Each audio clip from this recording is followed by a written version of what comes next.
You lock eyes with someone across a crowded room. Within a fraction of a second, your nervous system triggers an automatic sequence of physiological reactions.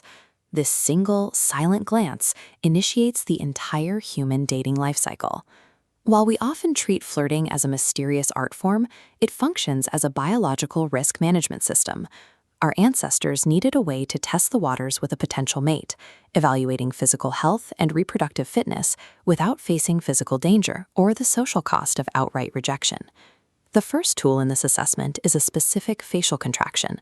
When we recognize someone approachable, the frontalis muscle briefly lifts both eyebrows.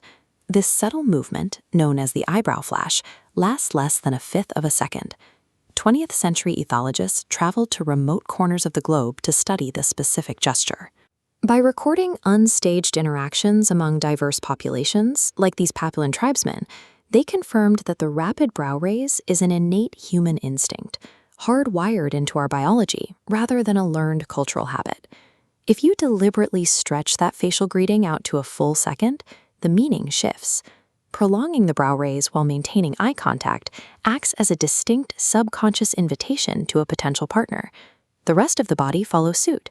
We physically claim more space, using an expansive stance with open arms to non-verbally project confidence and dominance. Internally, the hypothalamus senses this arousal and takes over, forcing the pupils to widen. This autonomic response allows more visual information to enter the eye, while simultaneously making us appear biologically more appealing to the person watching. These involuntary biological reactions and physical adjustments allow our bodies to negotiate mutual attraction long before our conscious minds ever formulate a word. As the physical distance closes and a conversation begins, our focus narrows. The way we visually track a person shifts as platonic interaction turns into romantic intent. This diagram maps exactly how that gaze transitions.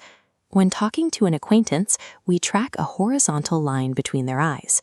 As attraction grows, that gaze drops below eye level, widening to include the nose and mouth.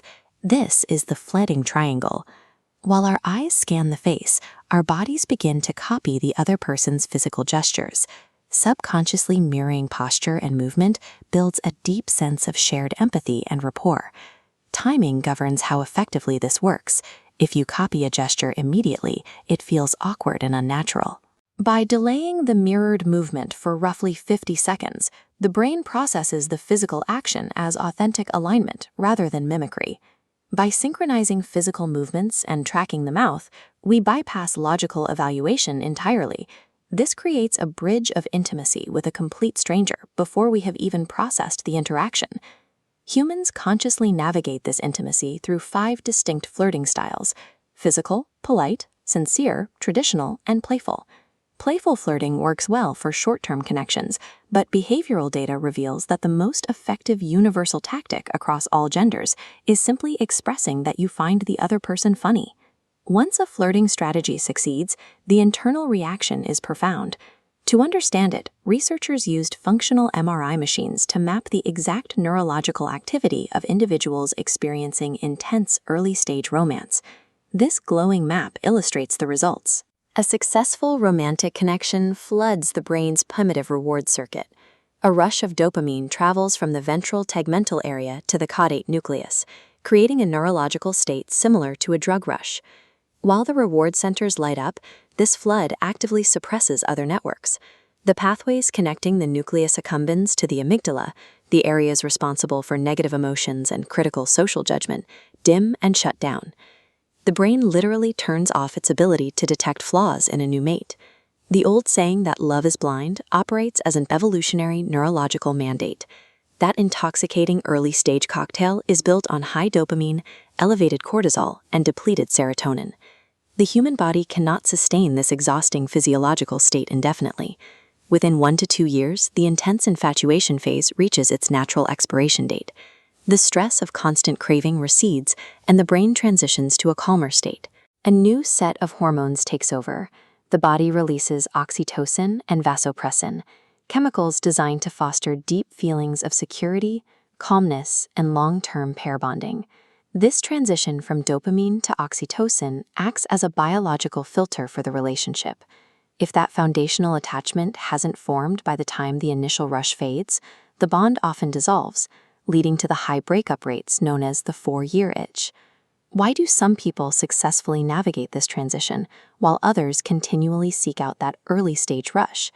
Psychologists measure this variance through sociosexuality, a person's underlying orientation toward uncommitted, short-term sex versus long-term pair bonding. This orientation is a combination of 3 distinct components: an individual's past sexual behavior, their explicitly stated attitudes toward promiscuity, and their underlying dispositional desire. Of these 3 components, an individual's level of unrestricted desire serves as the primary predictor for the mating tactics they deploy throughout their life.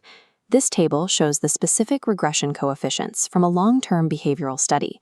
Looking at these metrics, researchers can track an actor's level of unrestricted desire to accurately predict the likelihood of future relationship breakups and their number of future sexual partners. By recognizing the involuntary cues, neurochemical shifts, and the underlying sociosexual desires that govern us, we can begin to see the mechanical patterns behind why we choose the partners we do. Thanks for watching. Make sure to like this video and share it with your friends. And don't forget to hit that subscribe button.